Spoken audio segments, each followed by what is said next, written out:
Okay. Welcome to Miss V, the Storyteller podcast. I'm so excited that you are here today because in the month of April, this month, I'm having guests who were previously on the show and they came back. So I'm so excited. Gail was one of my first guests on my show, and I love her so much. We've been knowing each other for so long. She is the reason why I am Miss V, because she's always called me that. I liked it. I stuck with it. And my name is a homage to her because she says Miss V all the time.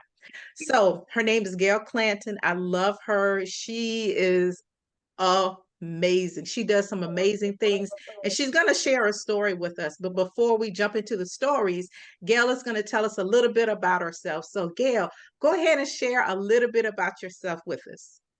All right. Well, thank you very much, Miss V. You know, I love you too. So proud of the wonderful work you're doing on your podcast. And it's an honor for me to come back to share a little bit about what I do in my story. So as Ms. V said, I'm Gail Clanton. I reside in Maryland, right outside of Washington, D.C. And I kind of latched into this whole storytelling thing because of my own personal life experience, which I think probably is what propels many of us into sharing our stories and appreciating some of the experiences that we've had. I went through a difficult divorce. Everybody's divorce is difficult, but mine was mine. So mine was difficult for me. And so I began to write my way through it as I was healing. And as I began to feel the positive results of writing through the hurt, I began to want to share that with other people so that they could also get that release and that relief that I was feeling. So I started doing writing workshops, and then eventually I started doing anthologies, and Miss V has been a part of those anthologies where I'm inviting primarily women of a certain age, as I say, but women who have a story to tell, women who have lived long enough to have gone through some difficulty and have come out of it on the other side. The anthology projects are called Living in the Key of Joy because the prerequisite is that you have to have a happy ending to your story, not necessarily to the experience, but to the story. Because some of the stories that have appeared in the book, people are still going through, but they've been able to experience joy by way of support from family, their faith, and other things that have just made a difficult situation easier to bear. So like Miss V, I appreciate the importance and the relevance of just sharing a good story. I love that. See, Gail, she's shared just a snippet of all the things that she does. And she's amazing at each and every one of them. So I am so thrilled. Her and I both love stories. We think stories are so important. And when you share your story, oh my God, it can change someone's life. Just like Gail just mentioned, she said she shared her story about going through a divorce, where there are lots of people that's gone through, and probably in the future will go through a divorce. But when they hear a story of someone who's been through it and came out on the other side, and they're sparkling and shining, it helps them to make it through their difficult season. And that's why I love stories. That's why my podcast is here. I like women entrepreneurs to come on the show and just share stories so that anyone that's listening, they may resonate with your story and think, oh my God, I needed to hear this to help me because I'm about to hurt this man. I am so glad I heard this story. So that's what I want to do. So what we're going to do today is Gail is going to share a story with her. I'm so excited to hear what story it is. And we're going to sit back and listen and enjoy. So Gail, go ahead and share your story with us. Okay, so the story I decided to share this time was the story that I wrote for my latest anthology. So the anthology series, as I mentioned, Living in the Key of Joy. And so this last story that I wrote, I just wrote it summer of 2023. And it talks about not waiting, not waiting. So just to give a brief synopsis of the story, I used to go to church with a man that I became very, very close to. He was like, a father figure to me. And I always sang in choirs. He was the choir director. So we had that connection, that love of music, and we got to be very, very close. And in 2023, he became sick, and his decline was quick, and it was pretty significant to the point where he couldn't move. His brain, his thinking capacity was intact the whole time, but physically there was very, very little that he could do. I grew up as a child of a deacon. So going to hospitals ain't never been a problem for me. So that was just in me to be a regular visitor to him in the hospital because he was somebody that I cared very deeply about. So in July, I was getting ready to go on a cruise, and I made sure that I went to see him before I left for my cruise. And I told him I'll be gone for about a week and I'll see you when I get back. And he said to me, I can't wait. At the time, I thought that meant you can't wait to see me because you're going to be excited, when I come back. Well, I left for my cruise 2 days after that visit. And one day on the cruise ship, he passed away.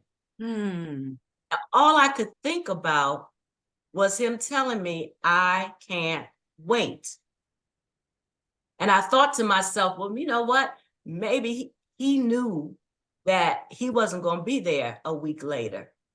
And maybe that was his way of telling me, I can't wait for you to come back because I have an appointment to go someplace else. He was not afraid to die.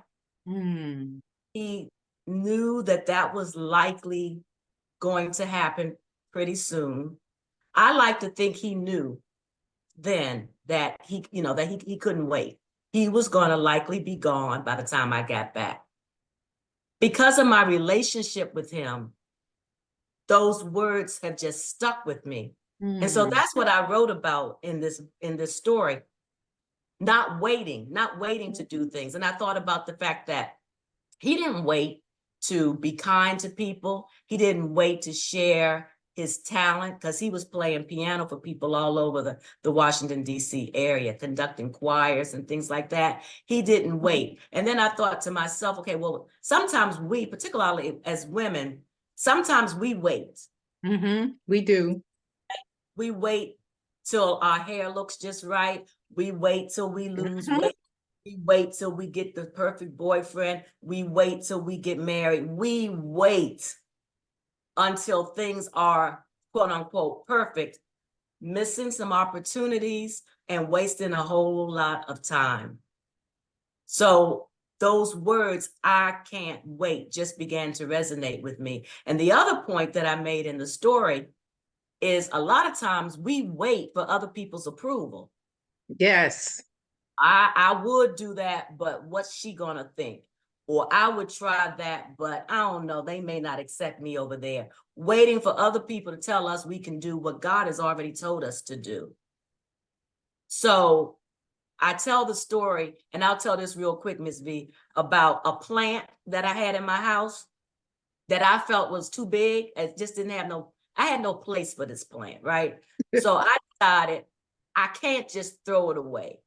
But what I will do is ignore it and hope that it will just die on its own. I stopped watering that plant. I wouldn't open up the shade so it could get any sun. I didn't pay no attention to that plant. Lo and behold, that plant flourished. I could not kill the plant. Would you go away? But the plant flourished. And so I laugh about it and I say that in spite of me, that plant knew that it had something to do, it needed to grow. And so I liken that sometimes to how we are, in spite of what people are telling us, in spite of when people refuse to water us or give us some sun or put us in position to thrive. Sometimes we just got to water ourselves, yes, our own sunlight, and grow and not wait. So that's a pretty quick synopsis of the story. I can't wait. And I also talked about how on that vacation that I took, I've tried to make myself, in honor of him, have the time of my life. People ask, Yes. so did it put a damper on your experience? But it really didn't, because I knew that my friend was okay. And I knew that he would not want me to be gloomy. Certainly, I had my moments, right? But it was still a wonderful vacation. Then I came home, to deal with all that stuff you got to deal with. But because I knew that he knew God and he was comfortable with transitioning, it made things okay for me. So that's it in a nutshell. I can't wait. I love that story. And as you were talking about it, I was like, you know what? It reminded me of my godmother.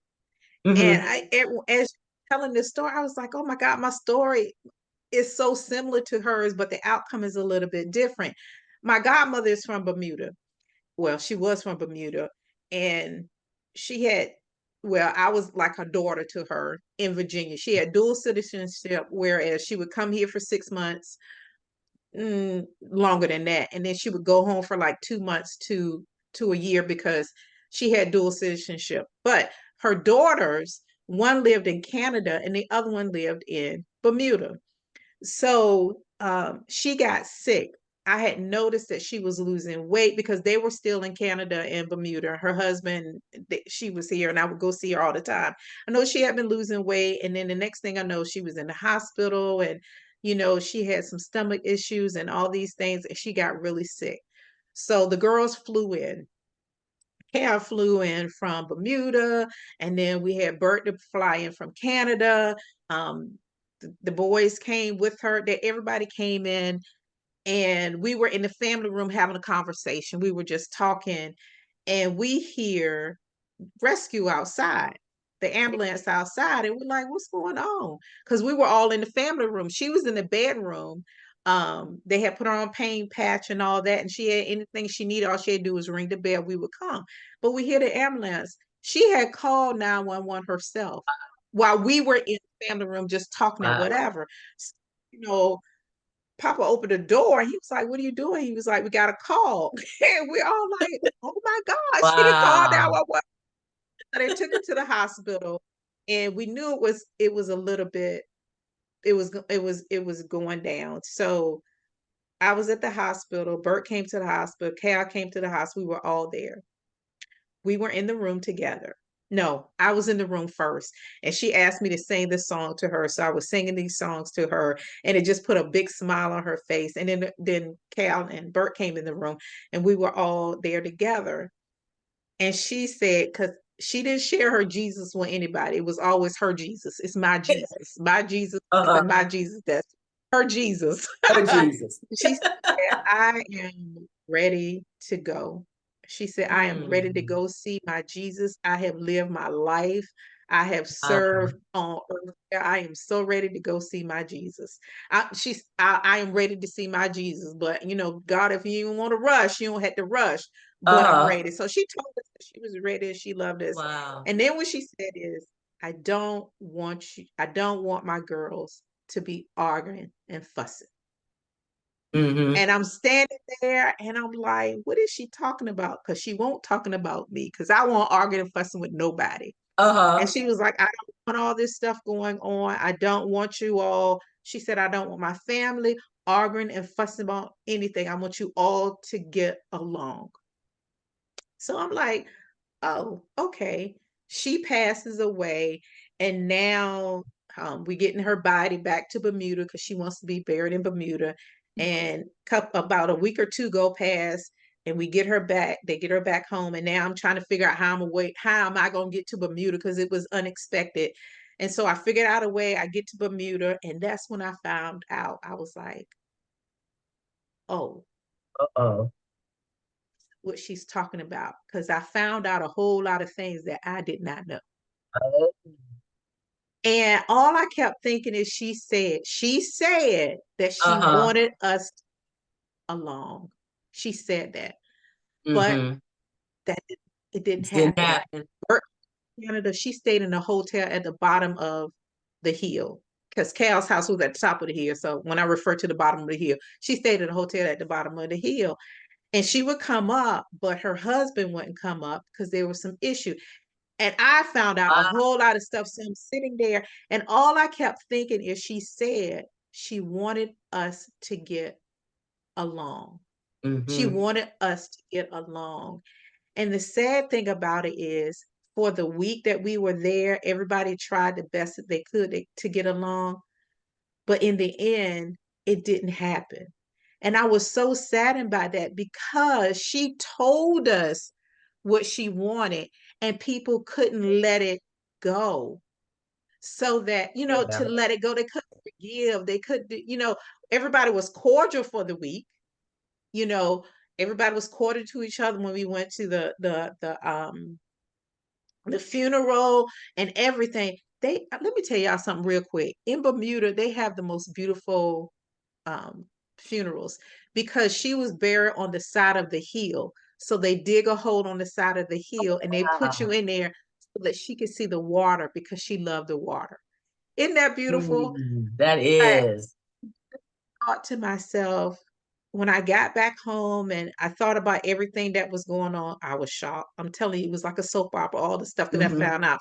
And all I Wow. kept thinking to myself is that they couldn't push past the hurt and the pain. And Yeah. it's so Yeah. sad because now her husband wasn't their father biologically, Uh-huh. but they didn't even get together for him, and he passed away, and people passed, but they didn't get over Wow. it. And I think it's so sad. And I shared that story because don't wait to forgive someone. Right. It's never too to forgive someone because you Yeah. just don't know.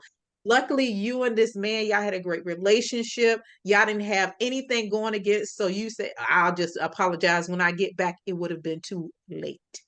Exactly. And yeah, and I learned that from her. Exactly. So if you're out there, forgive, because I've had to forgive people because you just don't know. So That's very true. let's talk about some stories though. So when you said and earlier when you were sharing a little bit about yourself and you decided to you wrote your way through, which I love because I journal, I write, sometimes I will do a little video. If something comes to my head, I'll take out my phone, I'll do a video to remind me to write it down when I get home. But when you said that you were going through, you came out of divorce and you decided to start writing, did you have something in mind or it came to you through the writing? Oh, let me do, because I know Sparkle Ground was one of the first thing. I think it was the Sparkle Ground was one of the first things that I saw in writing that you did. Is that what you decided to do then, or was it some other things that led you into all these different categories of writing that you do? I think for me, it was okay. I felt like as I was going through my divorce experience, I was very conscious of trying to learn lessons as I went through it because I was experiencing things that of course, I had never experienced before, and I didn't know anybody else that had experienced them. So I began to become keenly aware of trying to find messages in things that seemed mundane and pretty ordinary. So so I started a blog, Okay. and most of my blog posts weren't necessarily about how I was feeling going through the divorce as much as they were about things that I noticed and messages that I was trying to get, lessons that I was trying to learn. So the one that comes to my mind now was one because I walk in the morning. So I was walking one morning and there was a girl at the main street near where I live whose car had broken down. And she had a cell phone and she was calling. No, she had a cell phone, but she had no power. So she asked if she could use my phone. I let her use my phone. She was calling her people, but nobody was answering because they didn't know the number. Okay. They didn't recognize the number. Okay, so There wasn't too much I could do. I took my cell phone, kept going on my walk. But then later on, I thought about it and I was saying, now, Gail, you know what? Messages come from very unusual places. So I taught myself, I said, now what you need to do now is be open to hearing advice or hearing experiences from people that you may not expect to come to you that way. You know what I mean? So, so the messenger may not look like who you're expecting, but they may have a message that you really need to hear. So that was one of the blog posts I wrote, and that's what I put in, one of the ones that I put in my own book. Just pick up the phone, like be conscious of what the messages are. I'm trying to think. Another one was the lady Lot's wife. Okay. That gets such a bad rap, right? Mm-hmm. But she had the audacity to turn around. She did. Now I am not one to question God, but I'm like, come on, God. All she did was turn around. We don't know if she was going back. But she just turned around. And so in my mind, I'm thinking, now I know I would have turned around. It's me. I would have looked back to see the destruction. I would have looked back to see who was coming by. I know I'd have turned around. But then I thought, okay, well, let me apply that to my life. God is saying, keep moving forward. Mm-hmm. There's nothing for you back there. Mm-hmm. I have made a way for you to keep moving forward. So it was those kinds of things, like experiences and Bible stories. Because Yes. I had gotten that book, I think it's called Bad Girls of the Bible. And so it talks about some of those women in the Bible that we think lesser of, less of.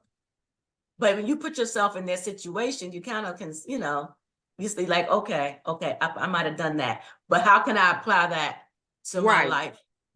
How can I apply that to my life today?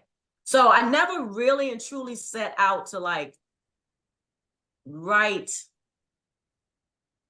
I never really set out to write about exactly what I was going through as much as I wrote about things I was observing as I was going through it.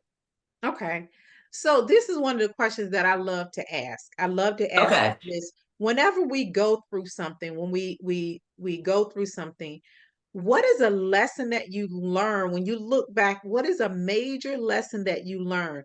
For me, when the story that I shared about my godmother, Mm-hmm. one of the things I really learned about how not to wait to forgive, because Mm-hmm. because so many things happen that if we would have just, or somebody would have just forgiven, it Yeah. would have been so much easier.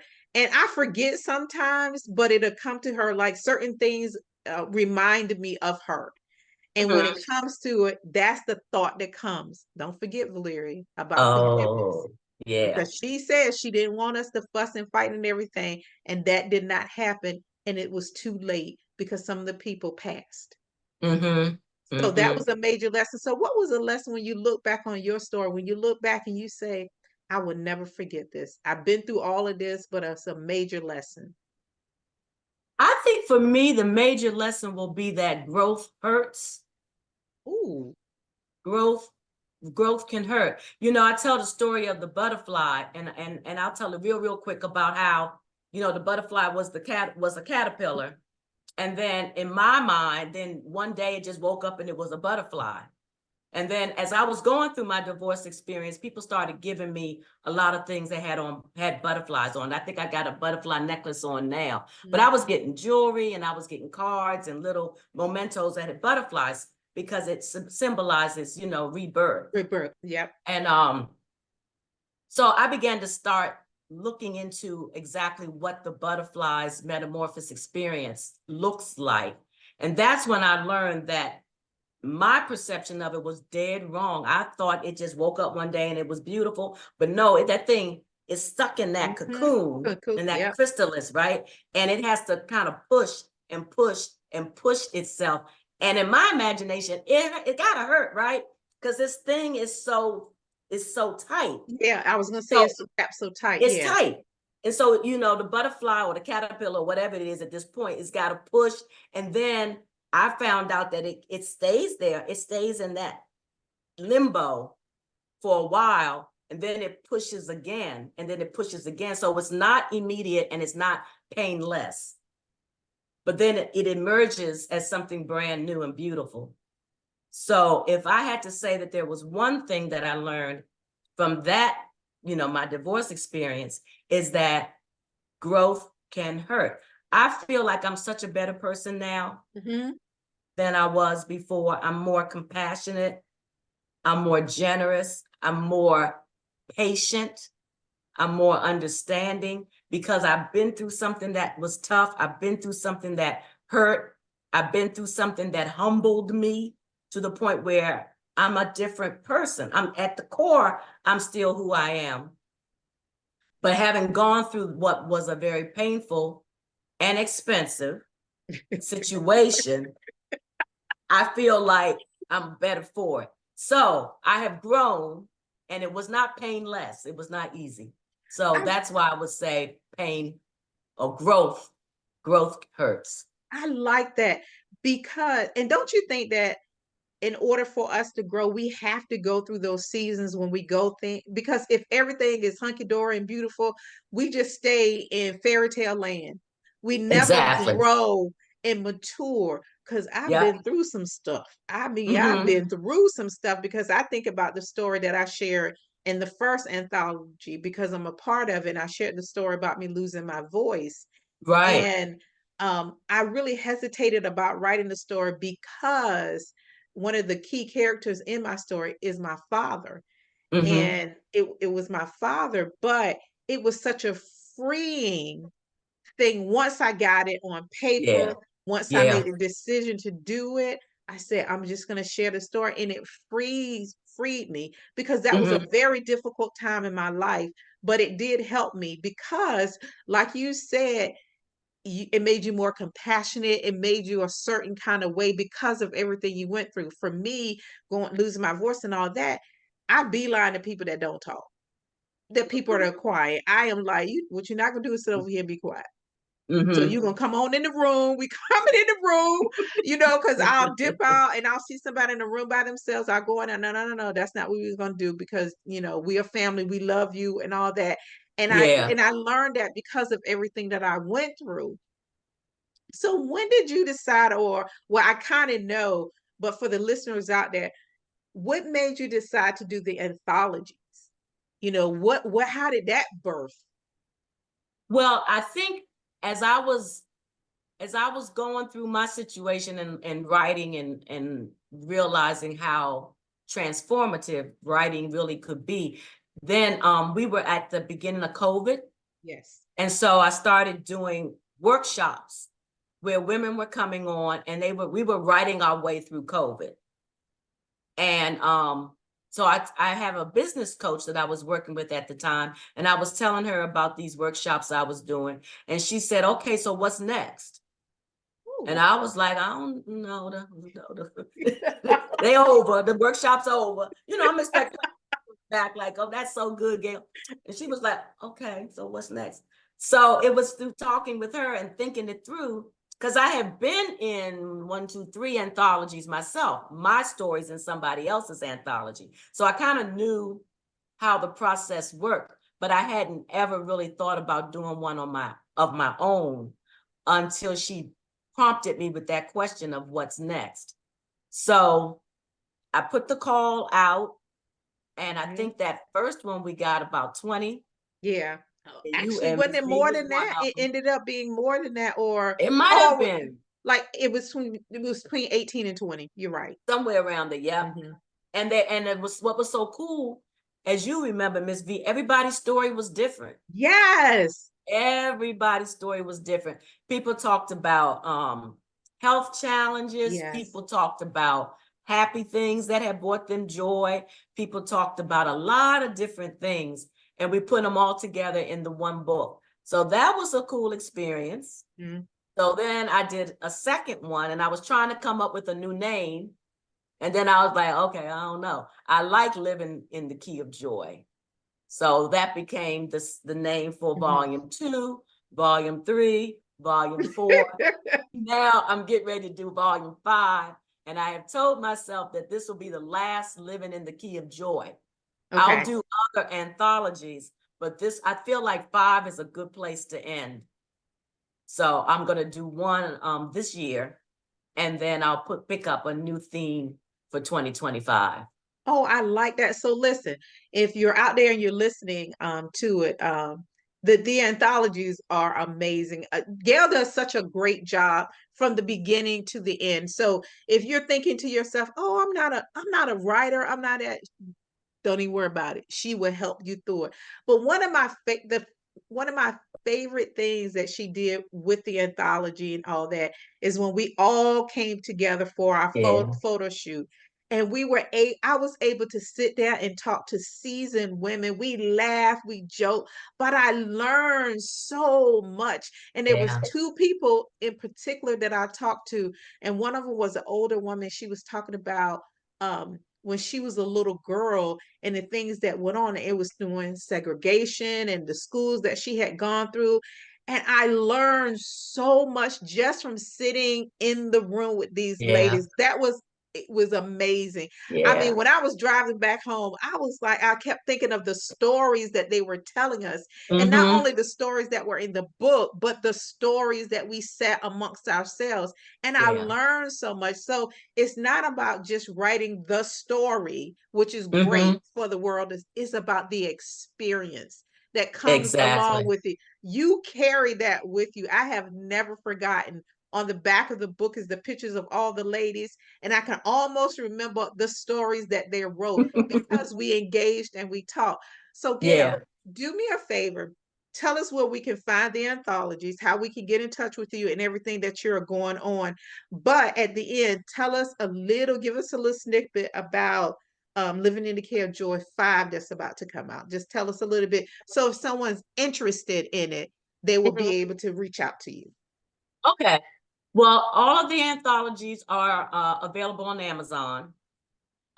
Several of them have become Amazon bestsellers, which we're Mhm. really, really proud of. Yes. So you can go on to Amazon and search for my name, Gail Clanton, Clanton, or you can search for Living in the Key of Joy. So you'll find volume 1 through volume 4. Volume 5, I'm just now starting to work on.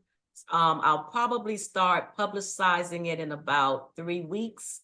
We're just getting some of the artwork in place.